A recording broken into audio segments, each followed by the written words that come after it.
যুবক আশা সাগরের স্ত্রী যে অভাবের মাঝেও ভালোবাসা দিয়ে ঘর আগলে রাখে। দৃশ্য ১। সাগরের ছোট ভাড়া বাসা। রাত 10:30। সাগর অফিস থেকে ফিরেছে।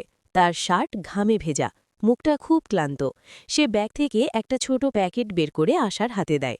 সাগর: এই নাও আশা, তোমার সেই লাল শাড়িটা।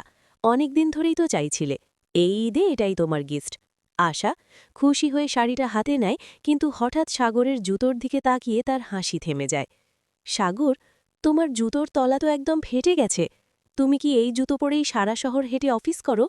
সাগর: আরে ও কিছু না, আরও কয়েক মাস চলে যাবে। তুমি শাড়িটা পরে দেখো তো, তোমাকে খুব সুন্দর লাগবে।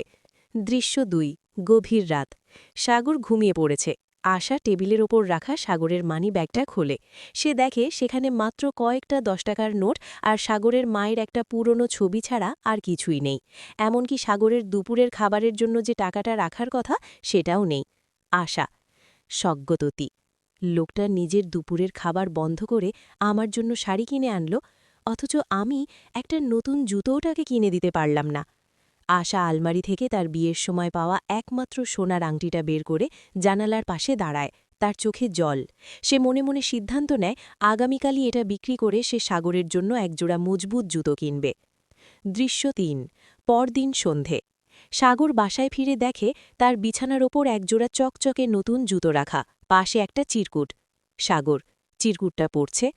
সাগর: এই জুতোটা পরে যখন হাঁটবে তখন মনে রেখো তুমি একা নাও, তোমার পাশে আমি আছি। শাড়িটা আমার খুব পছন্দ হয়েছে, কিন্তু তোমার পায়ের ওই ক্ষতগুলো দেখলে আমার কোনো শাড়িই ভালো লাগে না। আংটিটা না হয় স্মৃতি হয়েই থাকত, কিন্তু তোমার কষ্টটা আমার কাছে তার চেয়েও বড় স্মৃতি। সাগর দৌড়ে রান্নাঘরে যায়। দেখে আশা রান্না করছে।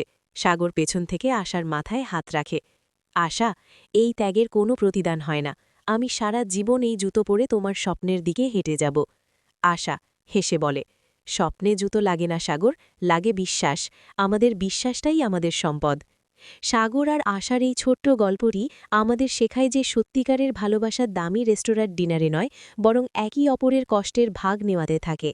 স্বামী যখন নিজের খাবার বাঁচিয়ে স্ত্রীর মুখে হাসি ফোটাতে চায়, আর স্ত্রী যখন নিজের শেষ সম্বলটুকু দিয়ে স্বামীর চলার পথ মসৃপ করতে চায়, সেখানেই তৈরি হয় প্রকৃত স্বর্গ। সাফল্য মানে শুধু টাকা অর্জন নয়, সাফল্য মানে এমন একজন জীবনসঙ্গী পাওয়া যে আপনার পায়ের তলার ক্ষতের খবর রাখে। আমাদের আরও নতুন নতুন ভিডিও পেতে চ্যানেলটি সাবস্ক্রাইব করে আমাদের পাশে থাকুন।